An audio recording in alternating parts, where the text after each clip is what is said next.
On the field, off the field, sports talk, entertainment, and more. This is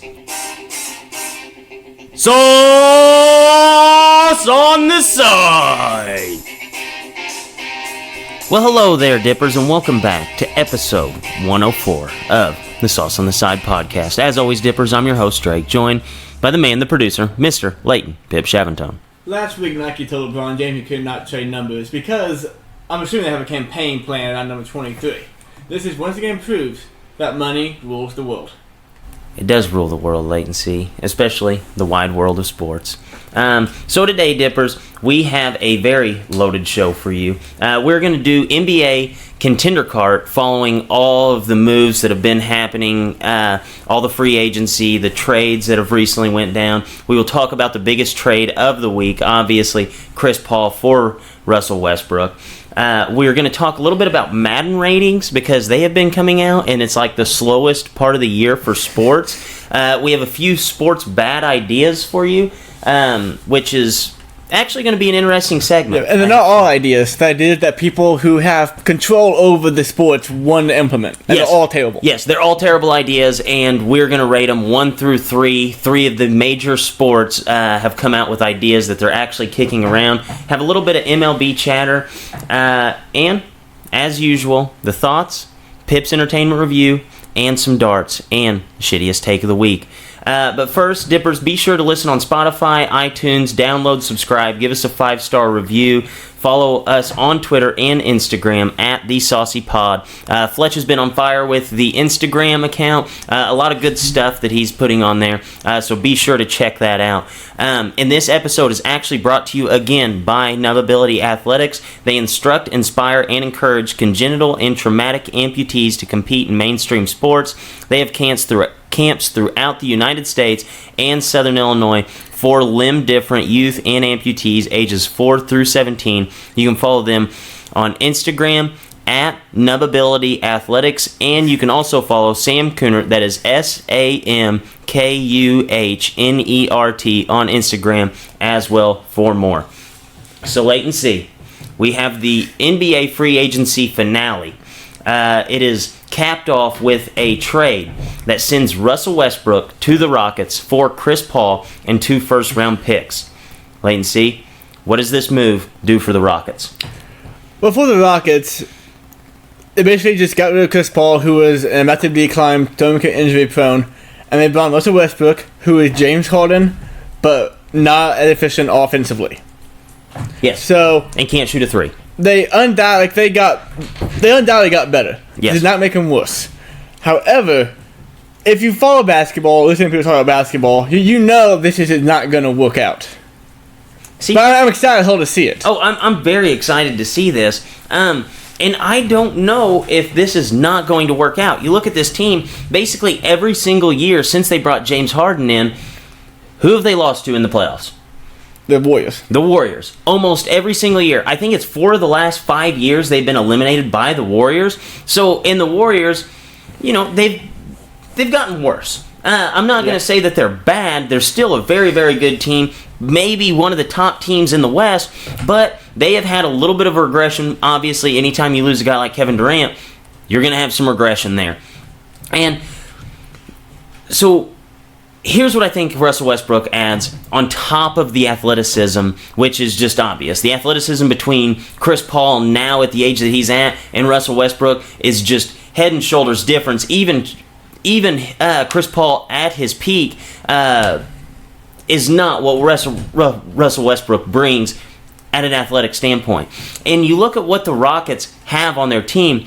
Guys, last year, this team had 1,155 assists last year by guys not named James Harden. Russell Westbrook has averaged 820 assists per season over the last 4 years. So he's only 300 assists shy of what they have on the roster, and that was even including with Chris Paul on there just a season ago. And, you know, you saw all those stats with James Harden. You know, he's had 60 straight baskets on none being assisted on. Like, do you remember those stats from last year? Yes. It happened at multiple points of the season where he would rattle off 50 straight baskets without being assisted on, and that's not going to happen anymore now that you have Russell Westbrook. And the big problem with that is that James Harden's forced to do more. And everybody talks about how James Harden is this player who he flames away in the playoffs, he disappears. It could potentially be because the guy's tired. Mm-hmm. I mean, he's out there having to do absolutely everything on the offensive side of the ball every single night just for this team to just have a chance to have a high seed in the postseason. Now, that's going to be eliminated. You're going to have a more efficient James Harden in the postseason, a better James Harden in the postseason, and on top of that, you have a better player in Russell Westbrook than what you had with Chris Paul. So I actually like this a ton. And you look at what Mike D'Antoni's going to do for Russell Westbrook. A lot of people forget that Steve Nash was not a double-double guy until he started playing for Mike D'Antoni. Steve Nash never averaged over 9 assists per game until he got linked up with D'Antoni, and in the 4 years under D'Antoni, he averaged over 11 assists per game, and he never shot over 50% before he got to D'Antoni, and he averaged over 50% all 4 years under D'Antoni, so he became a lot more efficient ball player. And I think he's going to do the same for Russell Westbrook. I think you're going to see his efficiency numbers go through the roof for what we're used to seeing Russell Westbrook play with. And Steve Nash, you could say, well, Steve Nash was in the peak of his career. Guys, Russell Westbrook's 30 years old. Steve Nash, his first year playing with Mike D'Antoni, he was 30.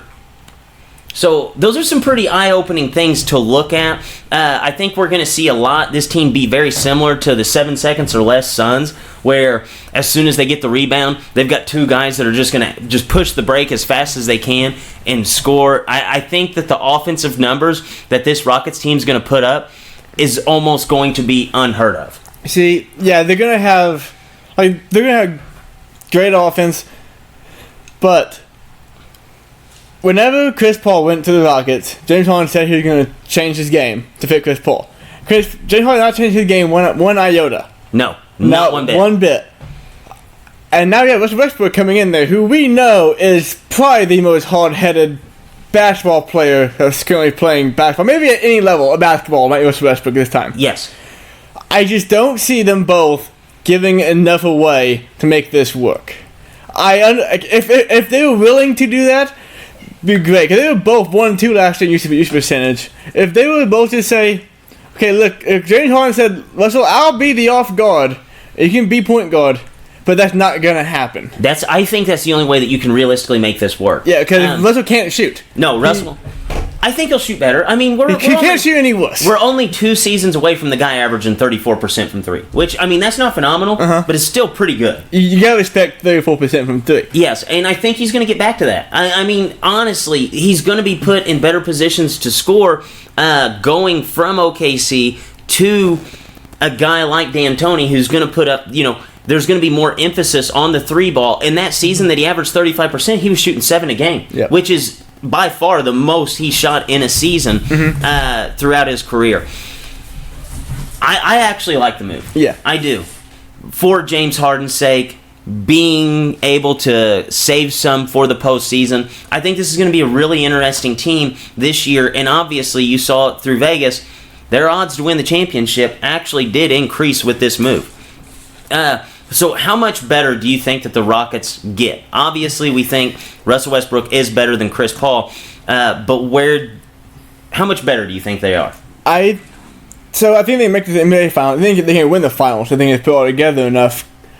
But the big point of that is you reached out earlier about James Harden having to do less so he's not dead come April, May, and June. So I think they could win a championship. They could. I don't think they will, but this team could.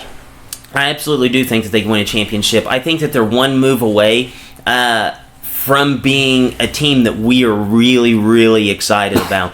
If they could get a guy... So you remember, 2 years ago, they had Trevor Ariza. They basically had everything that they needed. If they could go out and even just get Andre Iguodala, which would be a good move to make for both sides. I mean, obviously the Grizzlies, it's going to stunt the growth of some of the younger guys. Andre Iguodala clogging up minutes. They're obviously not in win mode now. Andre Iguodala needs to be on a win now team.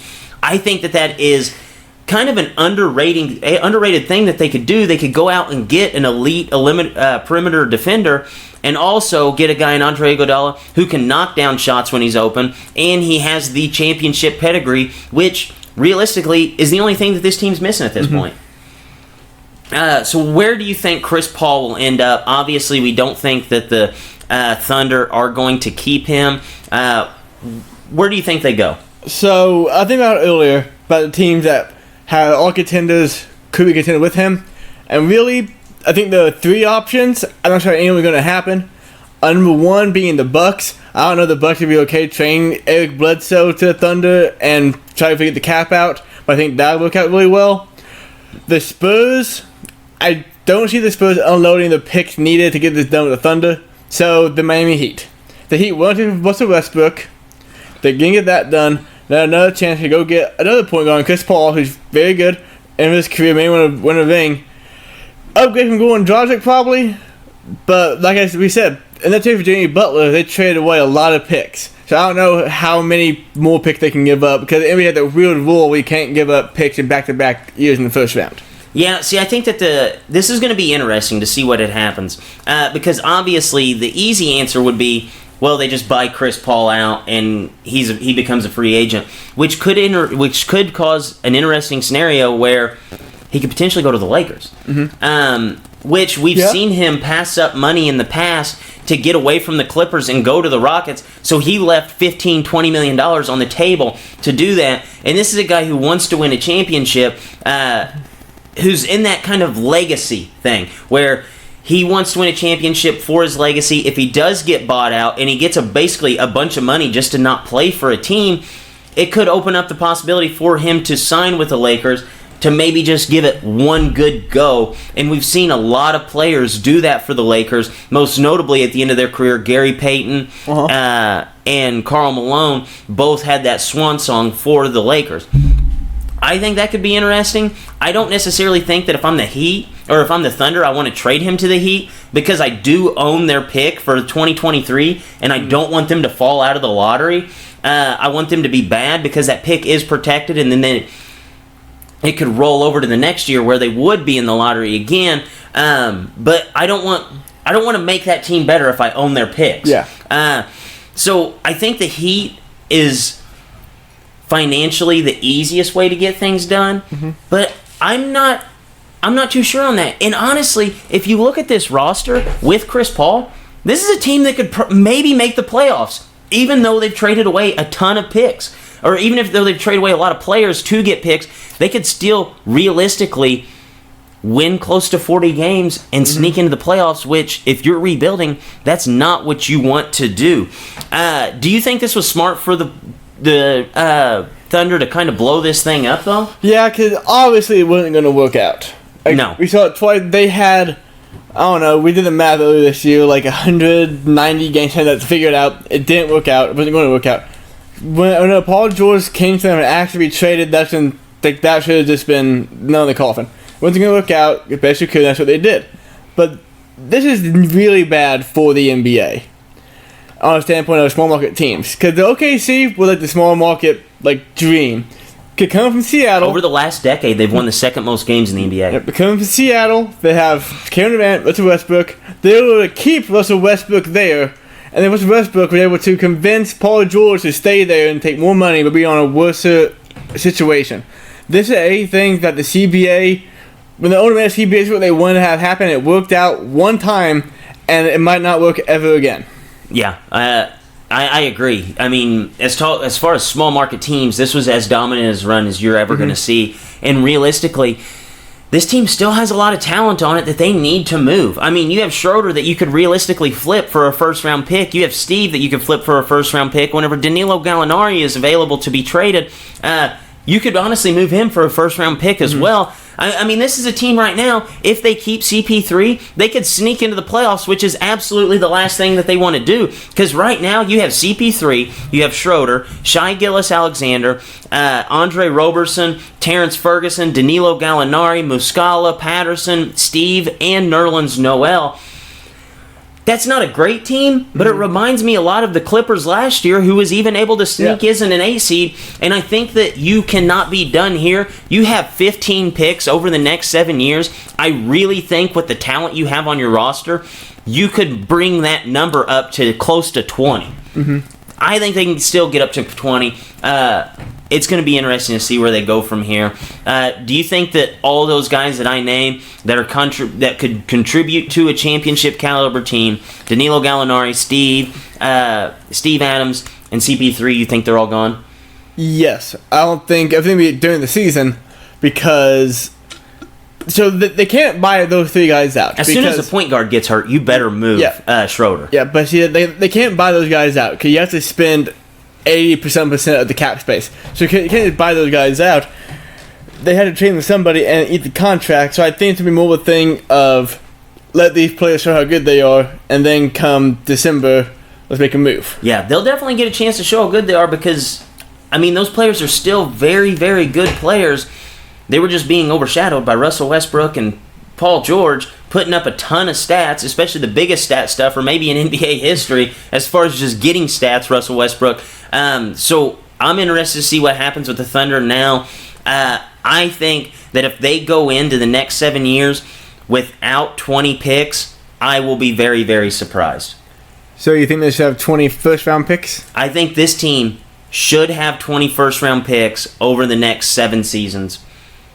Almost a lock. It's a lot of picks. That's a lot of picks. That's a ton of picks. Yes, actually, I do have some more thoughts for you. I hear it now. Mid-season. James Harden and Russell Westbrook will never work. 2 ball-dominant guards can never lead a team to the NBA Finals. Spoiler alert, it's already happened. Dwight Gooden. Always a hard-nosed player. Nice to see that nothing's changed. A number 1 way to know that your team is going to be bad this year. You hear a lot about your team acquiring assets. Stephen A., Skip Bayless, taking a vacation this week and both tweeted about it today. Just connecting some dots here. Stephen A., Skip Bayless, dream vacation, meeting in a panic room in Bristol, Connecticut. 2 chairs, 1 table, 1 week worth of topics. MJ, LeBron, the debate will finally be settled this week. I'll give you 2 words for the reason the NFL will not expand their season and make players rest 2 games. Fantasy football. Grayson Allen, the product of what happens when you grow up never getting your ass whooped. Grayson Allen will trip and slap his way out of the NBA. Grayson Allen does not deserve to wear the same jersey that Zebo, Mark Gasol, Tayshaun Prince, Mike Conley, and Tony Allen all wore. Grayson Allen, your punishment is the rest of your career playing for the Knicks. Madden 2020 rankings came out this week, and they will be the most confusing numbers outside of our president's tax documents. Madden 2020, where 75 plus 75 plus 75 plus 75 averages out to an 83. And there's a new book out this week. It's titled, Since I Couldn't Get Kawhi Away, I At Least Want My Number Back. And it was written by LeBron James. And those have been my thoughts. So wait and see. We've done this for the NCAA basketball. We've done this for the NBA. We've done this for the NFL. Our contender cart. We are going to bring our contender cart. Last year we talked about how really we only thought that the Warriors were going to be the only team that had a great chance to win it, and there were probably about 4 total teams that we would have had in our cart so far.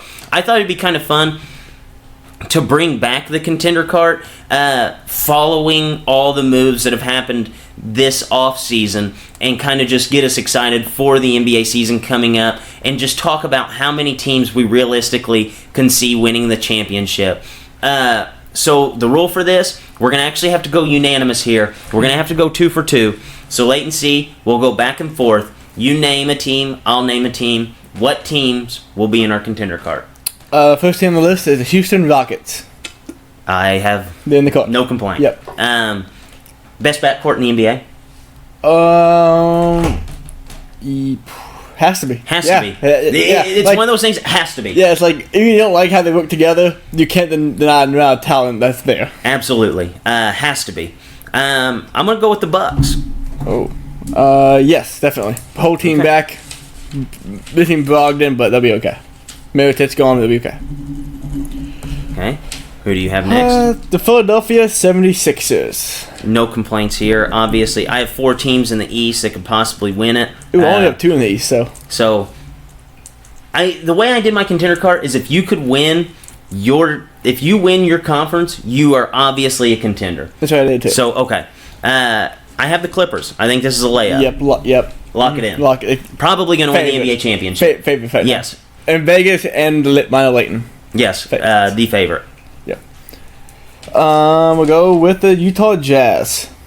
No complaints here. Maybe had the best offseason of any team for just this next year. Yep. I don't know if this like 18-1, but if they all dip, you go bet that because it's 18-1 and they could win the championship. Yes, legitimately have a chance to win it. They'll probably 10-1 like a month into the season. I'm going to go with the team that's been there the last 5 years with the Warriors. Everybody's saying how they're going to miss the postseason. There's absolutely no chance. This team is the only team in the NBA that has 4 All-Stars. Mm-hmm. They have 4 All-Stars. 4 All-Stars, last time I checked, does not consider you a team outside looking in.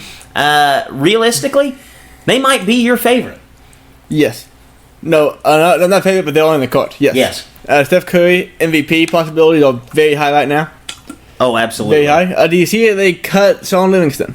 Yeah, that doesn't make any sense to me. He left hard of that bench from that 2015, 2016 runs. They needed him back. Mm-hmm. I really think so. And they lost Quinn Cook. They'll get somebody to play point guard. I mean, Yeah. Steve Kerr would figure it out if he was back there, but Steve Kerr will get it figured out. If there's one guy that can make oddballs fit together, it's Steve Kerr. Mm-hmm. Too bad he missed out on Patrick Beverly. Yeah, I know. That was a big swing and miss. He did get to stay in California, though. Leighton C., what's your next team? Oh, I'm up. Denver Nuggets. Denver Nuggets. Not any complaints from me. Maybe the team with the least amount of stars, but still obviously have to be in the Like contender no card. turnover at all. Like not, I don't think at all. They got Michael Porter Jr. so they just added him. Yeah, they added Michael Porter Jr. and Bol. So, yeah, you have to like that. I'm going to go with the Blazers. Obviously, a team with a top 3 backcourt. They're on my list. The last team on my list, but they're on the list. On the list nonetheless. Getting us on Whiteside shoes. I'm very interested to see what they do having him and Nurkic.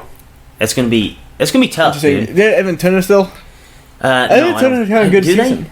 I don't know. I'll look. We'll have to check that out. Leighton C., what's your next team? I'm out of teams. You're out of teams. What about the Lakers? Oh, sorry. Yeah, Lakers. That's my last one. Lakers. Your last team? Okay. That's it. I have 3 more teams. Okay. This is where things are going to get interesting for us. So far we have 9 that are unanimous then. Mm-hmm. The Celtics. Okay. You have 2 young guys that are getting better. Yes. You have Kemba Walker, who we've never seen play for a winning team, but we think he's going to fit better than Kyrie, even though you think Kyrie's the superior player. You have Gordon Hayward, who's now a year removed from his injury. He's going to be better than what we saw last year. He started to catch fire towards the end of the year. Al Horford, obviously, I think he's the biggest piece that they lost. But Brad Stevens seems to find a way, kind of like how we talked about Steve Kerr. He makes odd pieces fit together, and I really like this team going into the season. I think they can win the East, therefore they have to be in the contender card. So, they could win the East. They could, but I don't think they have a legitimate chance to do so, so they're not in my court. Concerns being the lost Terry Rozier, the lost Kyrie Irving. I don't think Kyrie Irving being the headache that he was the only issue that they had. They had just Tatum plateaued, Jaylen Brown plateaued, even regressed in some standards of the game. So, well, I think they'll be a very good competitive team, top 4 team in the Eastern Conference for sure. I think it's a 2-horse race this year for the Eastern Conference. Okay. My thought is... I think Kemba's going to be awesome for him.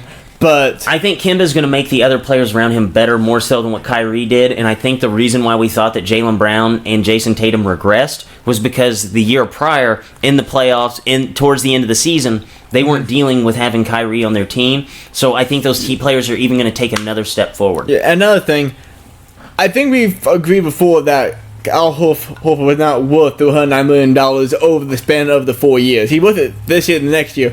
But he's worth that because of the way Brad Stevens used him. Yes. So losing a $100 million guy, I don't think he would go for any franchise. No, I agree with that, but I still They think did get Enes Kanter. Yes. So keep that in mind. I mean, he's going to be fine. Defensively, a liability, but offensively, Yes. he'll make it work. I also have the Spurs. Nope. They missed their point guard all season last year, which did give the guy who will probably slide into that second role. He obviously developed, and he being Derek White and Britton Forbes combination. Now you get him back. They're going to be a little better, and they lost in the playoffs last year in 7 games. In Game 7 by 4 points to the number 2 seeded team in the West, which was the Nuggets. I never count Popovich out. That's why they're in my contender card. Okay, so 4 teams: Kings, Lakers, Pelicans, Mavericks. Those 4 teams missed the playoffs last year. Yes. The Lakers got LeBron healthy, Anthony Davis, Boogie Cousins. By all accounts, should be in the playoffs this season. The Kings, measure going to get better. The Mavericks got to get some good young players. Doncic going to get better. So Kristaps Porzingis. And the Pelicans, we talked about last week, they're going to be in that 7 to 8 range. I imagine the OKC will drop out, so that'll leave 3 spots. So those 3 teams and the Spurs. Do you think the Spurs will get in over any of those 3 teams? Yes. Well, you have to count the Thunder down. Okay, so that's one. So the Thunder are out. Yeah. Yes, I think that it's Popovich. He finds a way to get in. I know he does. He finds a way. Every year. But I don't know. I think this year wrestling will be too tough. I think they'll make the playoffs, but I don't think they'll be actual contenders just because of how good the Celtics are going to be. I can see the Spurs being the 8 seed, 7 seed, but the fact that they're going to play a juggernaut every team on the way there, I just don't see it happening. Okay, and last, on my contender card, I have the Pacers. I think they have a legitimate chance to win the East. I've totally forgot about the Pacers. A legitimate chance to win the East. You have a team that has, in my opinion, the best defensive backcourt in the NBA. They added a guy who can score off the bench in Jeremy Lamb, who averaged 15 points per game, only playing 28 minutes last year. You added a guy in T.J. Warren, who he's not the defensive guy that Bogdanovich was, but he's still a very, very good player, especially on the offensive side of the ball. I think he matches everything that you lose with Bogdanovich. Victor Oladipo jumps back in. Hopefully he's healthy this season. This was a team that was a 3 seed in the East until Victor Oladipo got hurt. I think going into this season, Victor Oladipo maybe being hurt was a blessing in disguise for some of these guys because they did have to take on a bigger role, even though you do have new faces and new places with this team. But you have Sabonis jumping into the 4 spot now. You have Miles Turner, who's getting better every season. So's Bogdanovich. I think this is a team, I don't know if I would put them up against one of the Western Conference teams like the Clippers or the Lakers to win in a 7-game series. But this is a team that I think is very capable of winning the East, and therefore I have them in my contender card. I put them in mine. The fact that it's just how good they were last year before Oladipo got hurt, and how good they still were after that, I have no problem at all putting them in my contender card. So we have 10 teams that win the NBA championship. I like it. No, this one was. I texted you guys the other day. That's 30% of the league. I texted you guys the other 33. day. I remember I was driving for work and listening to the radio, and they talking about basketball and just all these teams. And I texted you guys. I can't remember the last time I actually was excited for NBA season to start. Like last year, we got league pass for the last half of the season. I want it the whole year now because we got the Rockets, the Lakers, the Clippers, the Pelicans. I want to see these teams. I want to see how these teams work. No, I absolutely agree. I think this is going to be a very, very, very interesting season. We have in our contender cart, which we hold it to a pretty high standard. 33% of the league is in our contender cart, and that's the first time we could probably say that in a very, very long time, probably even before those Heat teams came to be. Well, I think last year we had like 4 teams. Yeah. I don't think the Bucks were even one of them. No, we did not think the Bucks would be like the 76ers, the Celtics, Lakers, Warriors. Yeah, that was really it. Raptors, probably. That was really it. So wait and see. Well, we're going to go ahead and talk about the Madden ratings now. Okay. Take a little bit of break from basketball before we play the darts. Our dart game is actually to talk about the ratings. Just a little spoiler alert there. So wait and see.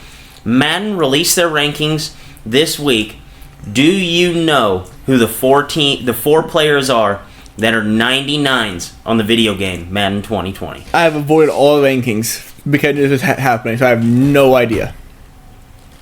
You're very new to the game here. Yes. And this year, the Madden ratings are probably the weirdest I've ever seen them. Like, I only know one rating the best Philip Rivers because Fletcher told us about it earlier. Yes, Philip Rivers, 94 on Madden. Okay. Go ahead and enjoy that, ladies and gentlemen. He is better than Russell Wilson and Aaron Rodgers. So, wait and see. List of 99s. Who are they? There's 4.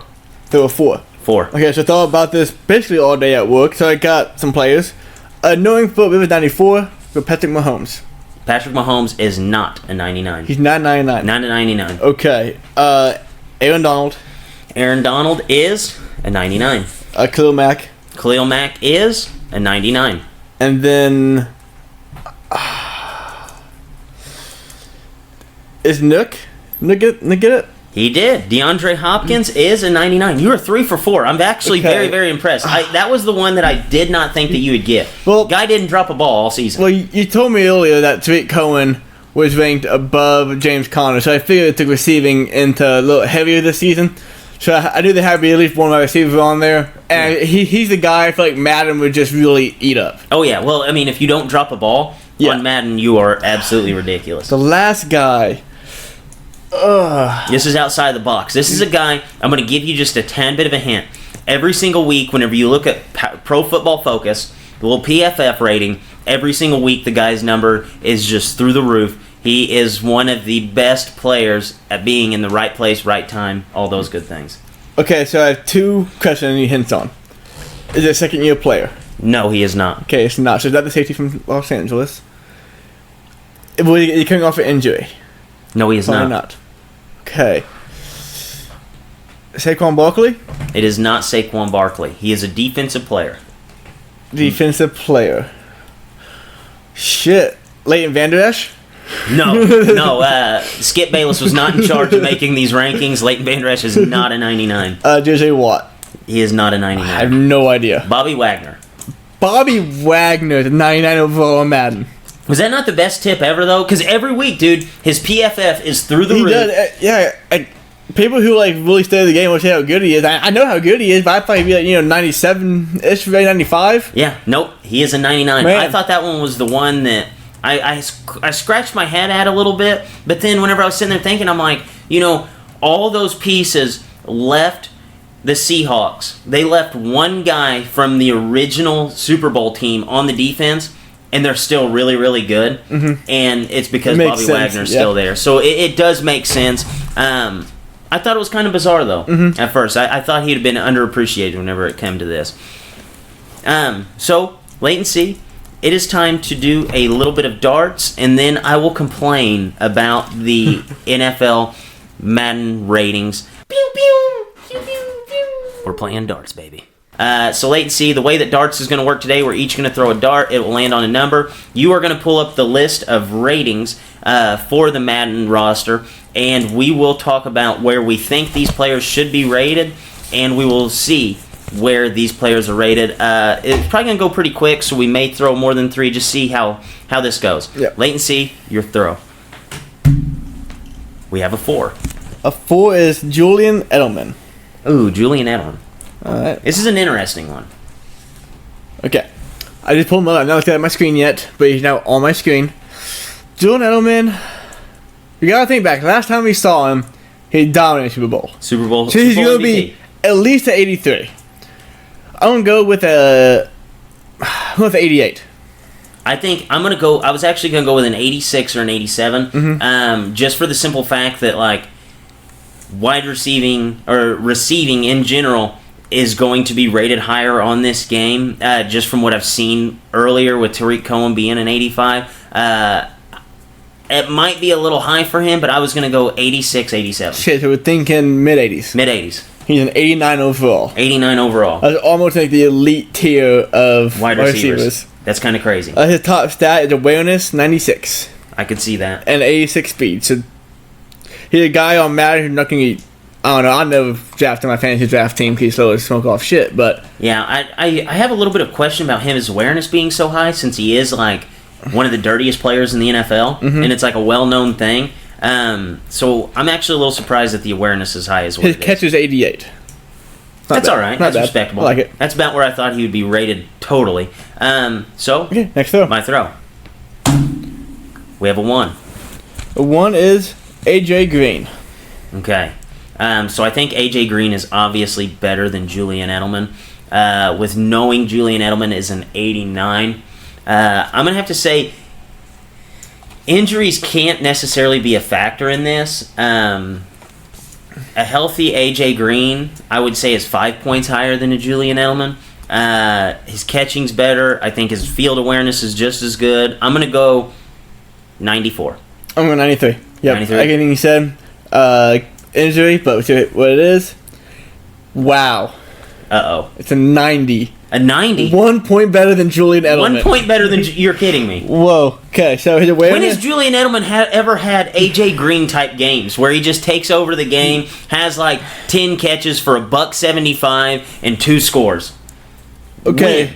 his awareness is 90, his speed's 90, celebration's 89, his catch is 90.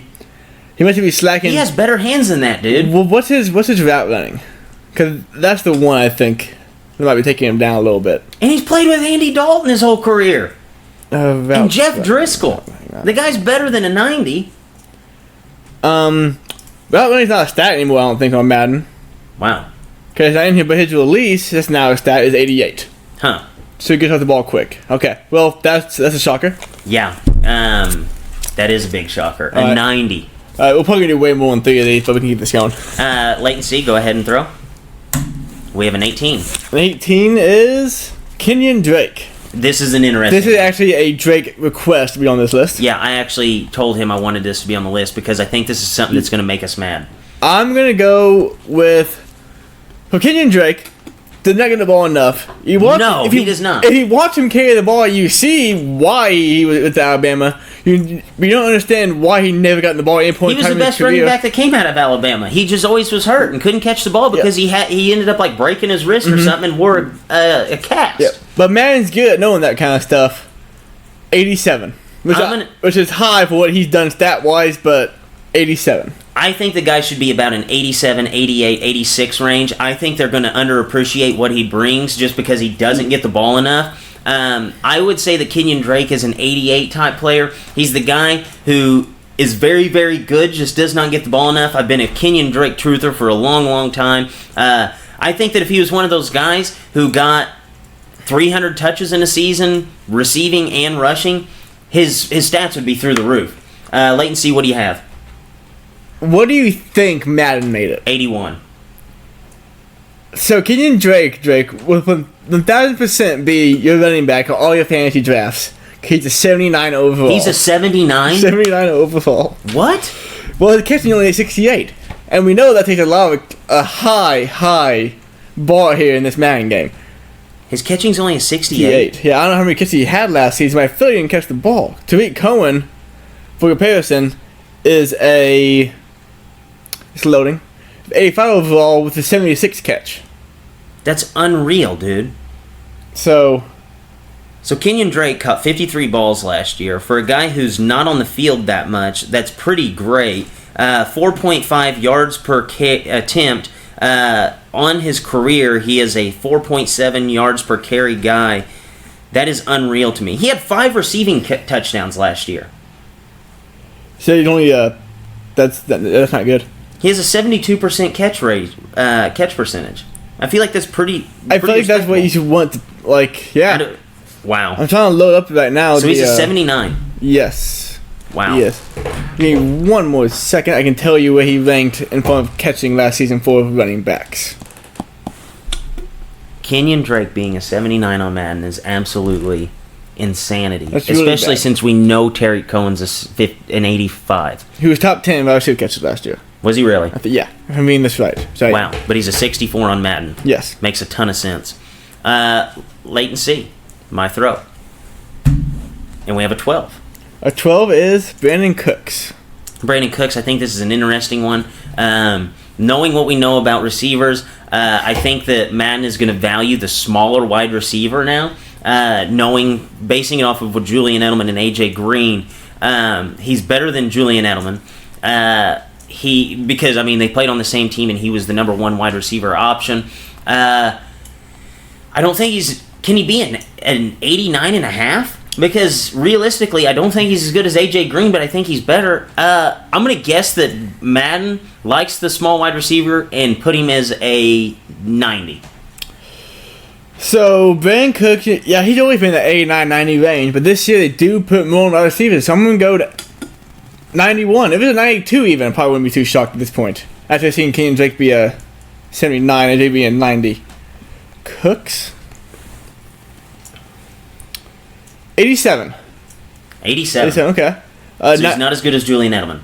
He's not actual Edelman, but he has 90 awareness, 6 points lower, but his speed's a 95, 95 agility, 93 catch. I'm not sure what more you want out of a receiver in this game. Like, with those are 3 really important things. That's very, very weird. Yeah. Okay. Awareness is where it's at, man. That's what I guess it's wow. All right, wait and see. Hey, we'll play one more piece. Yeah, one more piece. So go ahead and throw. We have a 15. 15 is Devontae Adams. I think this is going to be interesting. This should be 97.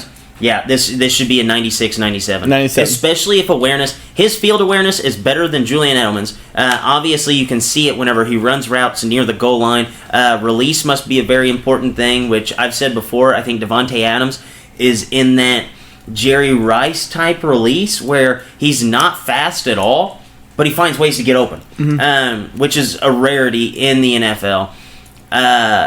Not being fast and still being able to get open. I'm going to go with a 96 for Devontae Adams. In 92. A 92? Yep, he had 96 awareness, so it's not awareness we need. 89 speed, 92 acceleration, 90 agility. What's his release? So I'm going to tell you if I can find the R's in here. Release. What was his speed, a 90? 89 speed, 96 release. Okay, I was getting ready to say, if he was above 90, I'd be very surprised. 96 release, so he's building past defenders off the break. What's his catch?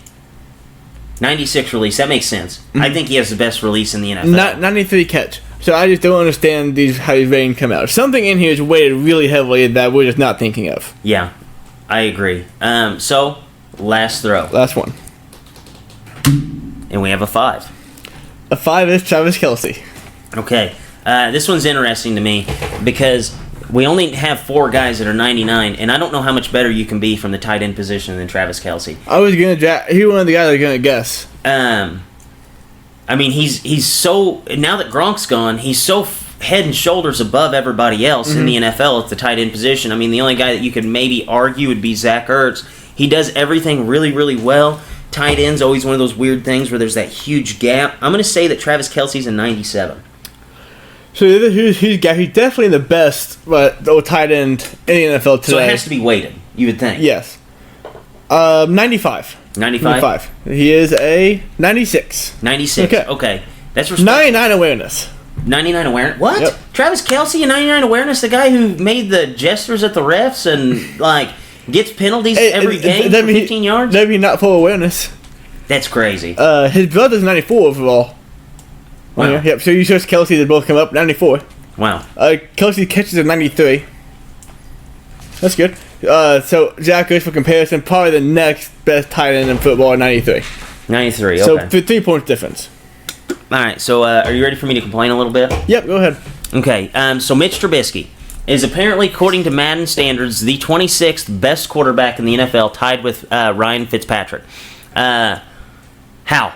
He's 1 point better than Josh Allen. Josh Allen was one of the most inaccurate passers in the NFL last year. He's 1 point higher than Lamar Jackson, which Lamar Jackson can't throw a football to save his life, and it was very apparent in the playoff game that he's not that accurate, and they're having to put players around him to fit his strengths, where Mitch Trubisky's a guy who really could throw to any wide receiver corner in the NFL and be fine.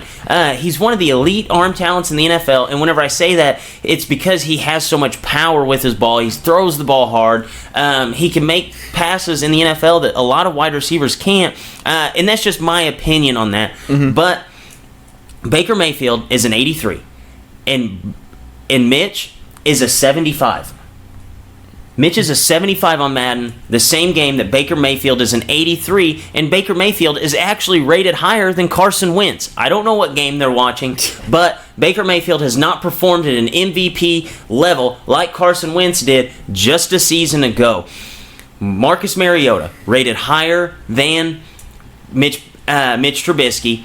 Jimmy Garoppolo rated higher than Mitch Trubisky. Jimmy Garoppolo hasn't even thrown for 300 yards over the totality of his career. He hasn't even thrown 20 touchdown passes over the totality of his career. You look at the 14 games that Baker Mayfield and Mitch Trubisky played last year. Baker Mayfield, his yards per attempt was 7.5. Mitch Trubisky, 7.3. 24 touchdowns compared to Mitch Trubisky's 27 touchdowns for Baker Mayfield compared to Mitch Trubisky's 24. Mitch Trubisky had 12 interceptions to Baker Mayfield's 14. And if you look at QBR, Mitch Trubisky was top 4 in the NFL in QBR, which is probably the most accurate stat whenever you base quarterbacks. It's kind of like the OPS of the NFL, where if you want to take the most important stats and put them together, QBR is where you have, and the guy was 4th, and Madden has him at 26. I'm not arguing that the guy should be a top 10 quarterback on the game, but for Pete's sakes, he's a 75. A 75. He's rated 1 point higher than Josh Allen and Lamar Jackson. If you watch, those guys will never throw 6 touchdowns in a game, which Mitch Trubisky did last season. And if you look at passes down the field, Mitch Trubisky completed the most passes in the NFL last year, over 30 yards. I don't know where these people are pulling these numbers off of. It's absolutely laughable. If you think I'm just being a Bears homer, I'm also going to tell you that James Conner is rated higher than that. Tariq Cohen is rated higher than James Conner. I don't see how you get that. James Conner is an 83, and if you look at Le'Veon Bell, he's the 3rd best running back in the league on Madden, and he's a 92, where James Conner had a higher yards per attempt, more touchdowns, and higher yards per touch than what we saw in the last year of Le'Veon Bell in 2017. Le'Veon Bell that year, his longest rush from scrimmage was 27 yards. And that guy's a 92, and you have James Conner there at an 83. I don't understand it. James Conner is better than Tariq Cohen, better than Deion Lewis, better than Lamar Miller, and he's rated lower than all those guys, and he's tied with Tevin Coleman, Adrian Peterson, and Derrick Henry. Unbelievable. Do you know what Adrian Peterson, Tevin Coleman, Austin Eckler, Sean McCoy, and Jen McKinnon all have in common? What? Bring Tyler Leonard Fournette. That is absolutely insane. Do you know what Frank Gore and Kenyon Johnson have in common? What is it? Being the same as Leonard Fournette. That's unbelievable. Frank Gore is hanging on to the 81 overall rating on Madden. He's 2 spots lower than James Conner. He's hanging on to it. I love Frank Gore, though. Trey Burton, 4th best player on the Bears on Madden. What is he? I think he's an 87. He's the 4th best player. What's the Bears rating? 569 yards, 6 touchdowns. I don't know what the team ratings are. I just thought I'd have to complain about that. It's terrible, man. That's not good. I mean, Mitch Trubisky is better than the 26th best quarterback. That's a rating that the guy would have got coming into last year. Mm-hmm. I mean, what would he have been? If he would have played just like he did last year, probably a 74. I don't get it. So, oh my gosh, who do you think the highest rated team on Madden is? The highest rated team? Knowing what I know, with Phillip Rivers being a 94, it's probably the Chargers. The Eagles. The Eagles? The 89 overall. It's the highest one. They have 5 players at 90 Just or better. imagine if they would have put Carson Wentz where he needed to be and not an 83. Right? Or an 82. They have 5 players with 90 overalls or better and 2 with 89 overalls. The worst team is the Dolphins. Wow. Yeah, because Kenyon Drake's a 79. The Bears and Texans are tied for the best defense. Tied? Miami has the worst offense and worst defense. The Texans, with that secondary, is tied with the Bears for best defense. 88 overall. That is insanity to me. Wow. All right. I don't know where they're looking at. The Bears' overall rating is 84. The Texans have a defense that we targeted for in the secondary. The Chiefs have 84 overall. On defense? No, overall. Overall. Wow. 84. It's tied with the Bears. Yeah. Wow. Okay. Okay. Packers are 87. The Packers are in 87. Browns are 83. In what world is the Packers in 87 after what we saw from them last year when they lost to the Cardinals? Hey, Drake, do what the Redskins and 49ers have in common? What's that? They're 83 overall, same as the Vikings, Texans, and Browns. Wow. Okay. They All need to right, get so those- that's enough Madden for this season on the podcast. Yeah, get the updates out there, Madden. Get the updates out there. We just spent a solid almost 20 minutes talking about Madden ratings. It's this part of the season. It's time. It's Madden you season. have to. It's Madden season. There's nothing else going on. Madden struck on the week where we have absolutely nothing going on. Just to kind of show their ass on that one. So wait and see. Summertime surprising stats. Every year we see funny stats or players that are playing in the summer league. So what we did, we went out there, compiled a bunch of stats that we saw from the summer league, or funny guys that are playing in the summer league. It's always kind of bizarre. You're like, oh, this guy, I remember him from like 10 years ago. What's he doing still in the summer league? So what's one of your favorite things from the summer league this year? So my favorite thing overall from the summer league is Jimmy Fredette. Oh, yeah. He came to play and quit mid-game. He quit mid-game? Just walked out. Why? Yep, he was said he just not getting... He said that he was on the Warrior Summer League team. He was playing, and I guess at some point in time he told somebody that he was probably doing halftime or timeout or something. Didn't see the exact point of the game, but he said he couldn't do it anymore and just ended his career right there. The guy he scored 36 points, 5 rebounds, 5 assists in China last year with 2.5 steals per game, shot 42% from 3. Yep.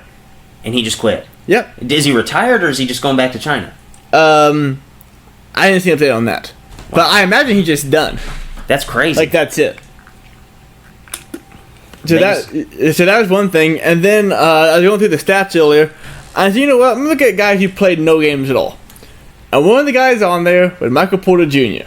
What? I understand not wanting to play him again, it does not matter. But he had not played a basketball game in over a year. Do you really want your first game of him to be... If he plays 10 minutes in an actual NBA game against NBA players, or you want him to play 10 minutes in a summer league game against Taco Fall, who is like a twig and pushed over? Yeah, no, I agree with that. That's actually kind of crazy. I'm very surprised that Jimmy Fredette just left. That's awesome, dude. Like, I think that's just one of those things. He was just like, yeah, I'm going to get a free hotel room in Vegas. I'm going to get like everything paid for. I'm just going to go out there for a little mini vacay. My favorite thing of the summer league, Jarrett Allen. He started in 5 playoff games this year, nabbed over 20 minutes per game in the playoffs, averaged 11 points, 7 rebounds in those 5 games, averaged 11 points, 8 rebounds on the season, started all 80 games, and he played in all 5 summer league games. Okay. Why? Makes no sense. It's his 3rd year in the league. Hey, man, you gotta get better. If he wasn't getting ready in playoff basketball, when is he going to be getting ready? They brought on Jordan, so now he's like, okay, gotta get better. That doesn't make any sense. He's to lying me. on the wall. He's about to be traded. He said, "No, I gotta prove myself here." Another thing that I thought was funny about Summer League, if you are a Pelicans fan, go ahead and get your Zion Williamson jersey while you still can, because it's going to be a Pelicans polo that does not unbutton at all. Because Zion has made the polo basically his new game jersey, because he's hurt all the time. And I don't know if that's going to get any better. And if you saw him, he looks a little thicker than what he did in college. So go ahead, get your Zion Williamson jerseys ready, because all they are is just a Pelicans polo. Cameron Payne played 4 seasons in the NBA, played in 11 playoff games. He played every game in the summer league. 20 points, 5 rebounds, 5 assists, 4 rebounds, shot 50%. Spurs. They have 5 guys on their summer league roster that are 27 years or older. Jeff Ledbetter was 31 years old, shot 23% from the field. Hey, man, you know, maybe guys just need a summer job. Dude, is that not the most Spurs thing ever, That's though? awesome, though. Like, seriously, if you just, like, you know, had an actual job to train and play basketball, someone called you, hey, you want to come play basketball in, where were they at? Las Vegas, Salt Lake City? Someone want to come play Salt Lake City basketball for us, you know, a month, make $300K? Yeah, I'll be there. 27 years old. 5 guys on that roster. Another one, Jeff Withey. Remember him from Kansas? I do. I will never forget. Yeah, some guy you don't forget. Guys who played cut back for 6 years, you don't forget. You don't forget those guys. No time soon. Him and Aaron Kraft. Yes, he was the 7-foot version of Aaron Kraft for Kansas. He's played in over 200 NBA games. He scored 7 points this summer league. And my last one. So the summer league is all about evaluating talent, right? Don't you think you'd get as many guys on the court as you possibly could? Well, the Miami Heat, they're evaluating talent, all right. They had 5 guys playing over 30 minutes a game. 2 of them played over 38 minutes. Kendrick Nunn, 86 minutes in 2 games. He only sat out for a total of 10 minutes in those 2 games. You think they got a good evaluation on him? Yes. That's crazy. 43 minutes a game for him. That's literally just saying, just go back to like, I don't know. I don't even know what they're trying to say there. We have no other guards in the team. Just go do your thing. You had Tyler Hero. Tyler Hero is second in scoring. Yes. In the league. Oh, yeah. And not 43 minutes. Yeah, he's not playing 43 minutes. I don't understand. That guy's making minimum wage to play basketball. That's what it is. Everybody else has these contracts. He's making minimum wage for that state. Yes, 43 minutes a game in 2 games. Do you have any other summer league stats for us? That is it. I thought it was kind of funny who's leading the categories, and you're hearing the categories like Tyler Hero. I don't know why. Every time I see his name linked, I'm going to laugh at it. Oh yeah. I really don't know why. No, it's one of those two. Like Lonnie Walker Jr. is putting up a hell of great numbers, but he probably won't score 10 points a game in the NBA. He could be nice for that Spurs team. It could be. It's so funny to see players like that just put up insane numbers in summer league. Just give you an idea of how much better the actual NBA guys really are, and it makes you and you figure out why Taco Fall didn't get signed to the roster when you look at it that way. Yeah, dude, I don't know why Taco Fall won't get signed because I don't think that he would be like this great NBA talent, but at least like in a league where you have to roster like 14 guys, don't you think a 7'5" guy would bring more to the floor than like your 4th point guard coming off the bench? Plus, I think Taco Fall, even if he doesn't play a whole lot, even if he's on a roster, he's going to be the Brian Scalabrine-like player that gets maybe 10 minutes in a whole entire season and sells some of the most jerseys on your team. I mean, I think he would be a good jersey seller at the least, and if you just wanted to create a little bit of a mismatch, throw him in there just to see what happens. Mm-hmm. I don't understand why Taco Fall would go unsigned out of this whole thing. Even if you just throw him in there for 5 minutes a game. He'll be on the roster. He needs to be. Some of the team are going to sign him. It'd be cool to have a Taco Fall jersey. Yeah. Like, I'm not a jersey guy at all. I own one jersey and the old T-Ball Series jersey. But if we're a jersey guy, it'd be cool to have a Taco Fall jersey. Absolutely. I think they need just a PR signing. Every team has to have one. Taco Fall should be one of the 30 guys that falls into that category. So we promised you guys bad sports ideas. These are not our own ideas. These are actually things that the 3 major sports are trying to implement into the games this year. So first up, the Atlantic League is trying out a steal first rule that allows you to run after the catcher does not field the ball cleanly. It's not a drop third strike. It's very similar to a drop third strike, but you can use it basically at any time, and it doesn't have to be strike 3, and they can still throw you out at first. Thoughts? So, middle last induction to the pond, we had Jared on that day, and I had to tell him, what the fuck baseball? Well, I said, why can't you do this? I actually said this. You did, like, and we looked at you like you had 4 heads. I'm like, I understand, like, it's a stupid rule. This is a dumb rule. But if you look at it from the perspective that I put it out at, it makes sense. Then you can run when the ball is thrown. Because for some reason, so in baseball there are 3 definite plays, which means that play ends with that: strikeout, hit, and home run. Or strikeout, walk, and home run. You can't go second base on a walk.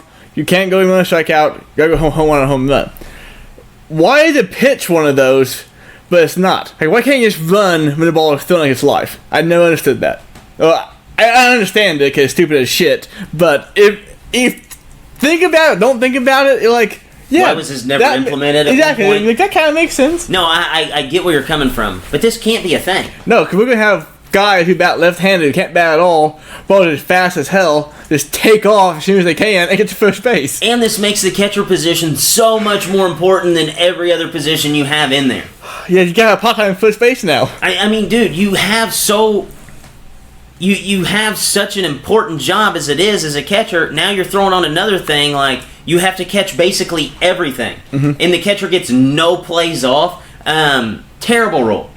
Rule. I don't know if we're gonna, obviously MLB catchers are really, really good, so we'll see this a couple times a week. But I still think that this is just something super stupid to put in there, and it's honestly going to change the way that pitchers approach things, because you can't miss anymore. You can't throw a curveball in the dirt on a 0-1 count. Like, you have to be precise. You have to have your catcher catch absolutely everything.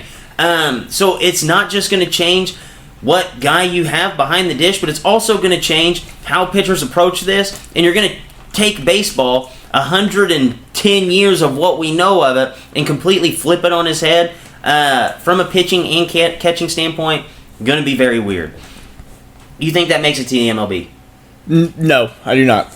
Nope, because it's just gonna like what I said. One's ridiculous, and two, Billy Hamilton's OBP is gonna be 600. Yes. Have a zero slugging. He'll never swing the bat, but he'll just run to first base. He'll just wait for one to go to the backstop and just take off to first. Yeah. So next up, the NBA is allowing coaches to now have challenges where they can challenge personal foul calls, baskets, goaltends, and the differences between 2 or 3. Mostly I put this on here because it's going to let them challenge foul calls. Latency, what are your thoughts? So they have a literal flag.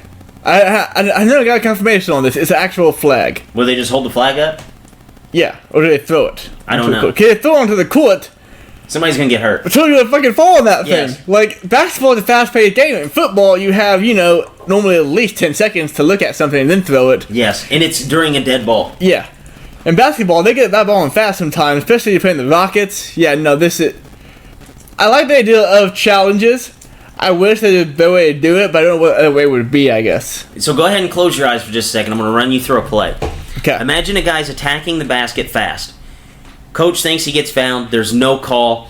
The guy who just got burnt going to the basket leaks straight out on a fast break. They rebound the ball, throw it down there. Well, Greg Popovich has already thrown his challenge flag, and he's on the fast break side where the play is now happening, and the player falls on the flag and tears his ACL. Yeah. How long do you have to throw the flag? I don't know. Because basketball is way too fast-paced for this. And they already challenge everything as it is. You already challenge out-of-bounds calls. They already review it. They already review the difference between a 2 and a 3. Sometimes the scoreboard updates a minute after the play had already happened. They already review if the guy's in the box, like, on a charge. This is going to be ridiculous, because if you watch a basketball play, 99% of the time, if a guy goes to the basket, there can be a foul called. I mean, every single time, because there's always contact with the body. So it's going to get really, really weird. Charges that should be called charges, if you watch them in live time 20 times in a row, now you watch it in slow motion, and the guy's foot is moving a half of an inch from right to left, and now all of a sudden, we're going to call that a blocking foul. Yeah, and, so I like the idea. I like the idea more if you couldn't challenge foul call. I feel like that's just kind of stupid. But... especially in the world of hand checking, somebody hand checks on every single play. How many times...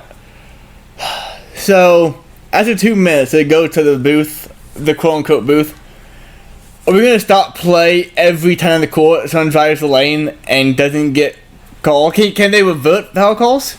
I don't know. If you can revert foul calls, we will 100% have a replay every possession in less minutes of a game, because they're all going to drive the lane and either force the foul or try to get a challenge for a foul. Could you imagine this? Last play of the game, team inbounds the ball off of an off-ball screen. Guy jumps out there, sets a good screen, but at the very end, he moves. So technically, it's an illegal screen at that point. But if you watch it fast time, it's just 2 guys in each other's way. Now, all of a sudden, the basket gets taken off the board, ends up being an offensive foul, because every time you set a screen, if you watch it in slow motion, they're never set.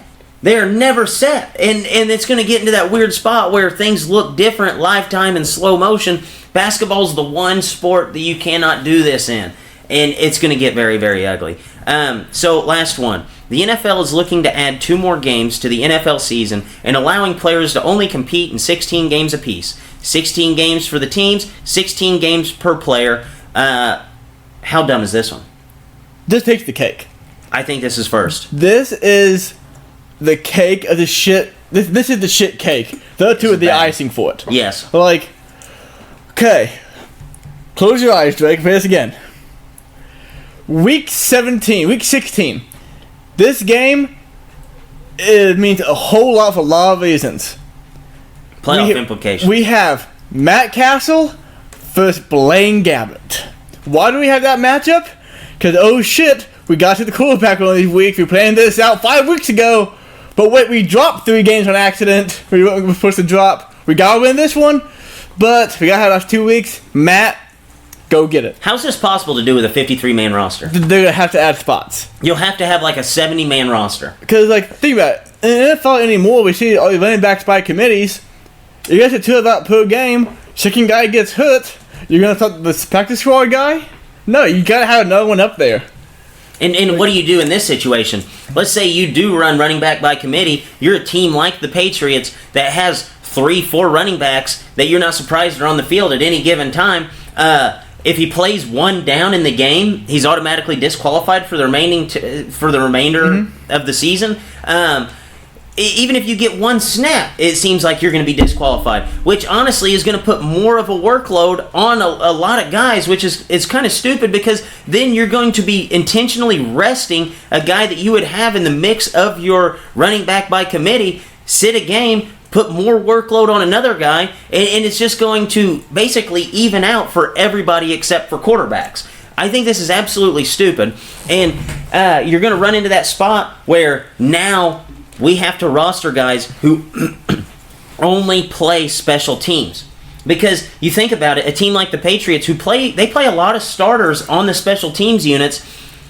Now what do you do? You know, if he gets one play, or if he's a backup at wide receiver and he's playing on your kickoff return team, now he's ineligible to play wide receiver in a game that you need him later on in the season just because he took 2 snaps running down to try to spear a guy. Like, I don't get that. You cannot do this. Yeah. You cannot do this. Okay, so this is the NFL owners doing 3 things. 1, they're saying that product means nothing and we're going to make money no matter what. 2, they're calling us all stupid because they know we're going to watch the next week no matter what. Yeah, absolutely. So, this is awful. Awful. Terrible. So wait and see. Let's rank them 1 through 3. We have coaches' challenges in the NBA. We have the steal first rule, and we have an 18-game season where the players only play 16. Rank them 1 through 3, worst to best. So, number 1 is the NFL rule. Like, that's the cake. Like, that's it. After that, just imagine, like, 5 million numbers of dead space. So, we repeated this, then we get the baseball rule, just because that's a ridiculous rule. And then we have the NBA rule, because it's poorly done.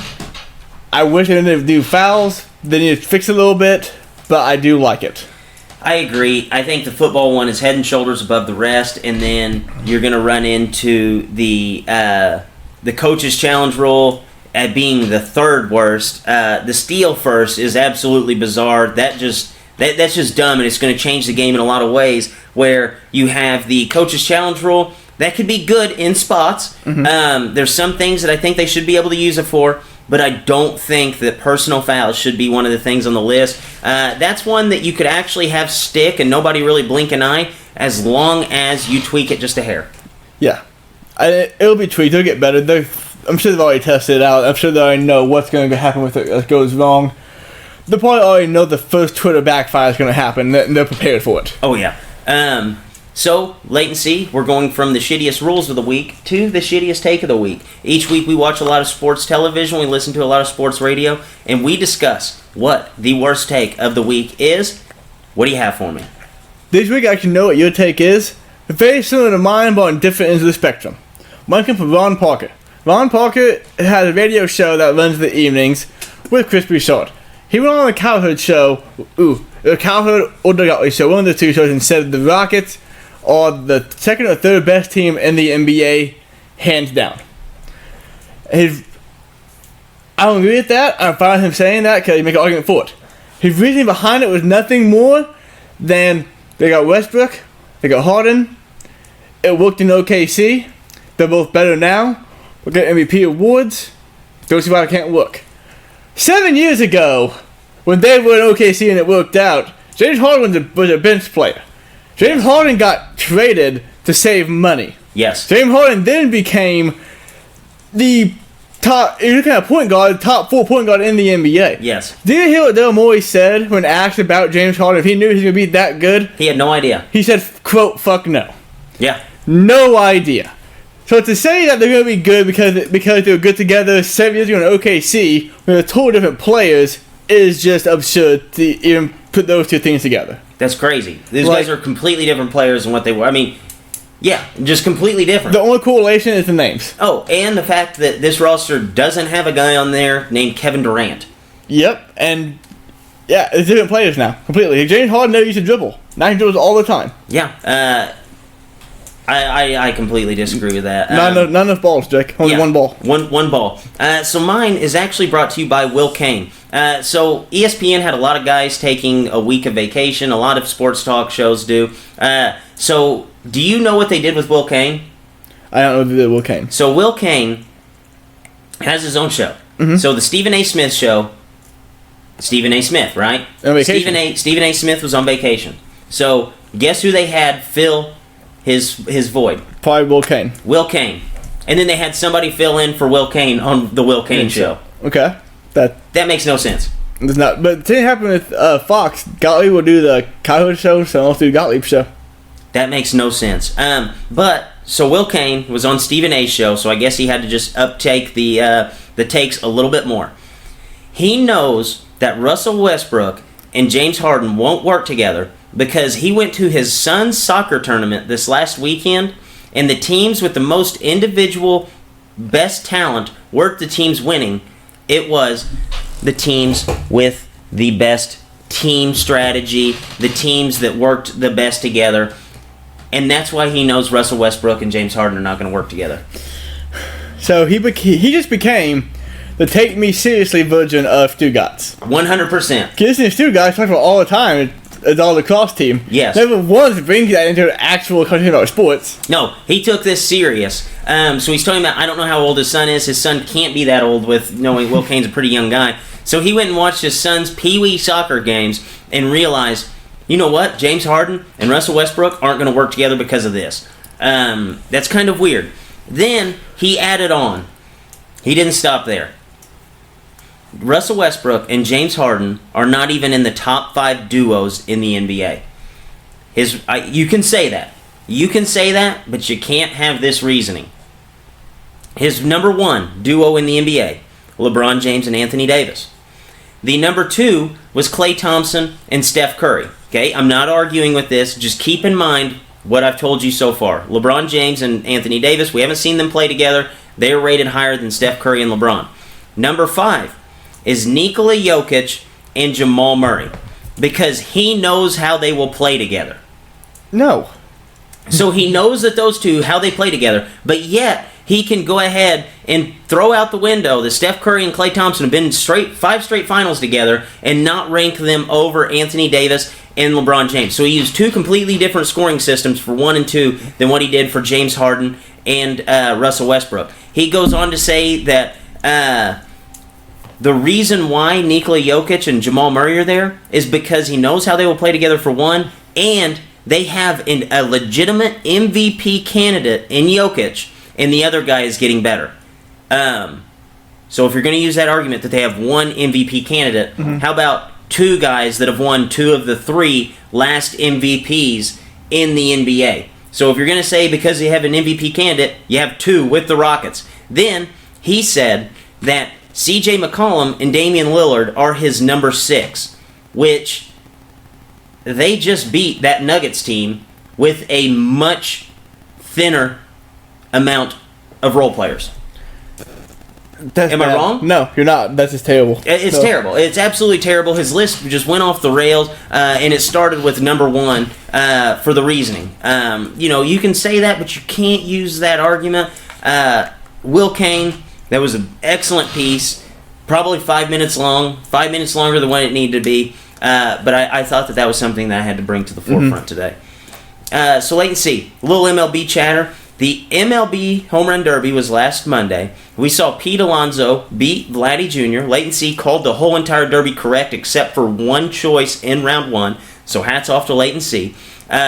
Basically, in my opinion, the best Home Run Derby I've ever watched. We saw Vlad Jr. beat Jock Peterson. 40 home runs to 39. All 4 semifinalists ended in the top 8 all-time in home runs in a single derby. Leighton C., my question for you was this the best home run derby you've ever watched? Yes, absolutely. By far. But it's very confusing that Vlad Jr. hit 79 home runs and did not win. Very confusing. I know Josh Hamilton hit 28 that one round and didn't win. Like, there's no real way to fix it, I guess. Scored on aggregate, I guess. But, no, this is definitely the best one. Yep. Yes, by far. I mean, you had 2 guys that not only tied after the first round, and it was a record-setting round. Both of them hit the most home runs we've ever seen in a round in MLB history. Mm-hmm. Then they follow that up with, in a minute, go ahead and just knock off like 6 more bombs. And then after that, they had to go to 2 separate swing-offs that were 3 pitches apiece. I honestly think that if Vlad Jr. didn't have to do those swing-offs, he would have beat Pete Alonso and probably put up 29 more home runs in the last round. Yeah, and remember when it used to be untimed and you got X number of pitches? Yes, it was outs. Outs? They were swing and misses. Could you imagine if he waited for pitches? Yes. If he waited till when he got, it went way longer, but fuck, he might hit 100. Yeah, no, I agree, because he didn't do a whole lot of swing and missing, and he was trying to keep up a huge pace. I thought it was really funny because they always had emphasized, like in the past, like, oh, you have to wait till the ball lands. Now they're like, as soon as you swing, we're throwing the next pitch. I think it was better for that reason, because I don't think that you should tell people you have to wait for the pitch to land or the hit to land in order to hit. Just rapid fire. If it's a home run, it's a home run. Yes, because it doesn't matter where it lands. Then some people get cheated off of swings. If I'm waiting while the other guy's not waiting, then it's going to run into a bad spot, and they always kind of squeeze the rules a little bit at the end, like, oh, go ahead and just swing with the last 10 seconds where they're just firing off home runs. Just let them swing the whole time. Don't put any limit on it. 4 minutes, as many hits as you can. You don't have to wait for a ball to land. But best home run derby ever. Leighton, did you see at the end that Jock Peterson and Vlad Guerrero actually finished with more home runs than Pete Alonso at the end? Even Jock Peterson did. Yeah, Jock Peterson, the guy who last year I said I could see not hitting any, hit a lot of bombs. Hit a ton of bombs. He really found his stroke there for a little bit. Yeah, 39 home runs in one round. I think that was more than what Pete Alonso had in the first 2 rounds, actually. Josh Bell's disappointment, being a switch hitter, did not pay into effect like I thought it was going to. No. I thought he was going to go half and half. Mm-hmm. I thought that might have been a better strategy because then you don't tire yourself out. Ooh. I probably didn't think about that. You probably should have told him, he listened to the show, you probably should have told him to go half and half. I think that would have been his best strategy. Sorry, Josh. Let it down. And you can tell the difference whenever somebody has like a guy who throws BP all the time compared to the guys who like their dad or cousin or somebody like dude, sometimes I was up there just watching like, dude, is he trying to like strike him out? Like, is he trying to get a contract out of this? Because some of them were not the best. Yeah, Matt Chapman's dad having a hard time. He's having a hard time finding the zone. Tough time. So next up, Leighton C. I think we fixed your Red Sox. Oh, I think so. Andrew Cashner is now officially a Red Sox. One of the pieces that we probably expected to move finally did prior to the trade deadline. Andrew Cashner brings a 3.8 ERA from the Orioles to the Red Sox. How much does this solve your team's problems, Leighton? On a scale of 1 to 10, 1 being not all, 10 being complete, I'm going to go with like a 5. 5? 5, because he's definitely better than our 5th star we have right now, which is full count of bullpen day. Yes. We have a star that we throw, but he got optioned today because we got this guy now. So, no more doing that. Better than that guy. When Nathan Eovaldi come back, he's going to be our closer, actually, in the next 2 or 3 weeks. So, this is a 5 right now, but if Eovaldi's a good closer, maybe go 8 and 9th innings, it could be a 10. Yeah. But right now at 5, I think it ended up being like a 7, but definitely not all the problems. Bullpen's still absolutely awful. You can't come off any game. You never know what's going to happen in it. but this helps. Yeah, I think this definitely helps put things in the right direction. So off of this, we're looking at a pitcher that was 9-3 with the Orioles. They are on pace to win 48 games right now. Now that they lose him, they are only 5 games off of the season low for 162 games of 43. Can they be bad enough to win less than 43 games? You know what? I'm going to say yes. I'm going to say yes because in the trade deadline, they have 2 or 3 good players that might be moving. Then you have the waiver deadline after that. Actually, no, that's gone now. They don't have that anymore. But they can still option guys and get them off the roster still. So I'm going to go with yes, they will be bad enough to win 43 games or fewer. Yes, I absolutely agree. And now that you're losing Andrew Kashner, you're a team that they almost won every game that he started. I mean, yes, they end up losing some of those games whenever the bullpen took over because that's how the Orioles work. But the guy was 9-3. He's responsible for like a third of the team's wins at this point of the season. So I think that this team, now that Cashner's not there to win a game for you every 5th day, they can be bad enough, especially once the trade deadline comes around. If they do move Mancini, I think we could be looking at a team that just nips right at 40, maybe a scratch over, but they could potentially be the worst team in MLB history. Mm-hmm. We could be watching history being made in Baltimore, and I think now that Cashner is gone, not locking him in a win, at least every 10th day, every other start, or every 5th day, I think that this team will end up breaking the record. Do you think they'll break the record, yes or no? No, I do not. You do not? I think that they will get very close to it, but 43 is too low of a number. And they're pitching 48 right now, but... The guy has a third of their wins, man. He does. So last up, how do the Athletics fill the void of a possible Cy Young candidate in Frankie Montas?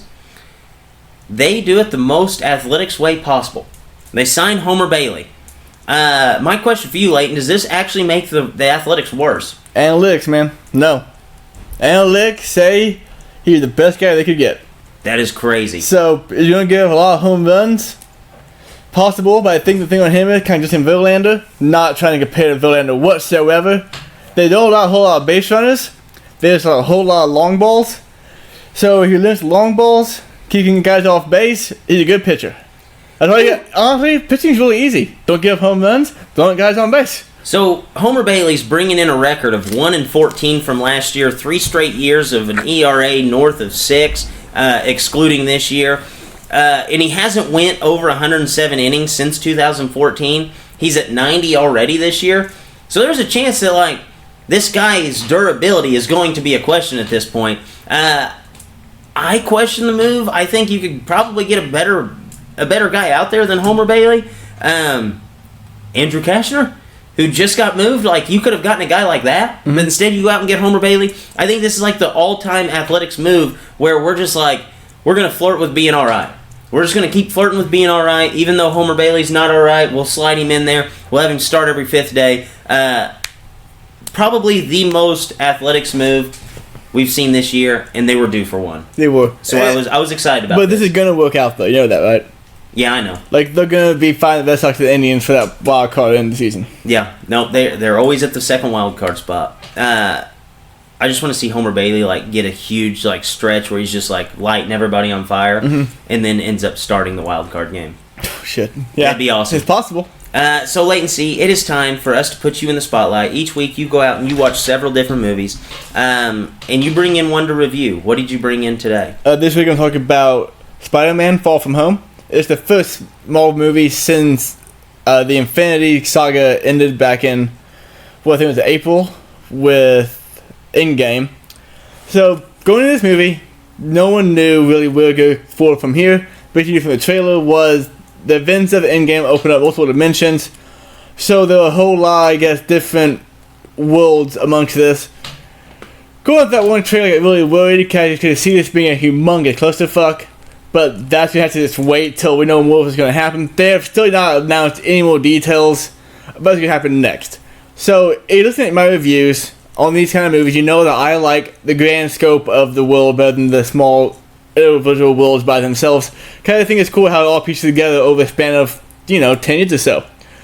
That being said, since there's currently nothing else to really check right now, I have nothing to look forward to, So I think I made like movie more than I would have normally.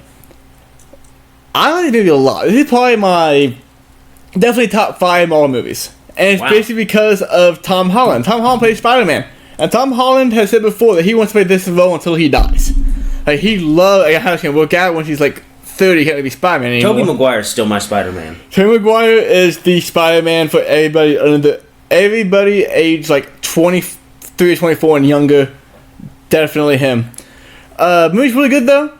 Tom Holland did a great job. William Bristol as Spider-Man.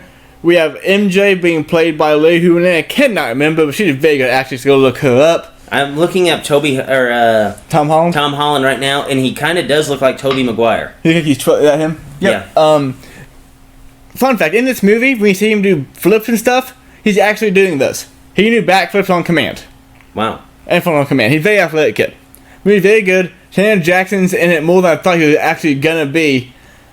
But one thing the movie does tell you about Marvel Universe going forward is that Spider-Man, Peter Parker, Tom Holland is going to be... It would be so much better if it was Tom Hardy. That'd be an insane time if it was Tom Hardy. Is going to be this saga's Iron Man. Iron Man was an important key in the last saga. He got it all started with the first Iron Man, got them all together, spent a lot of money, blah, blah. Tom Holland, Peter Parker don't have the money to spend like he did, but he is going to be the backbone for this team going forward. Spider-Man Far From Home, definitely go see like Marvel movie. Probably already seen it, but I'm gonna get 2.4 dips. Wow. Okay. That's actually a pretty good score for that. Not a big Spider-Man guy. Ever since the Tobey Maguire one, that's been the Spider-Man movie for me, so I'm probably not gonna watch it. You gonna watch this one? No. Spoiler alert. Spoiler alert, will not be seeing Spider-Man Far From Home. No, and Tobey Maguire, every time I see him anymore, I can't take him seriously because I just think Spider-Man immediately. So, latency, any bold predictions for this sports week? Like we said earlier, this is the deadest time in sports. So we will have a major sports breaking news development. Something happened between now and next Monday. Major. My bold prediction is that this week on Twitter is going to be the week of complaints. All week, if you follow a lot of sports or you follow a lot of athletes, all week you are going to see people complaining about their Madden ratings, just quite simply because everybody always thinks that they're a little better than what they are, and these people shot so far off the cuff that this is... It's going to be interesting. I think people are going to be complaining. I think you'll see a lot of funny videos of people arguing over it. The Bears had already released one today, and they were talking about Tariq Cohen and Will Fuller having the same speed rating whenever Tariq Cohen is just like pretty matter of fact about it. Oh, well, I'm way faster than him. So I think you're going to see a lot of those funny videos, and that's my bold prediction because realistically we have nothing else to predict. Yeah, no, slow time in sports. Very, very slow time. In sports. Like, yeah, people know this is a show now. This is going to be about an hour and a half long. 20 minutes for some Madden ratings. Yes, 20 minutes on Madden ratings. That's the kind of week we had in sports. And on that note, for Drake, for Latency, Dippers, as always, stay saucy.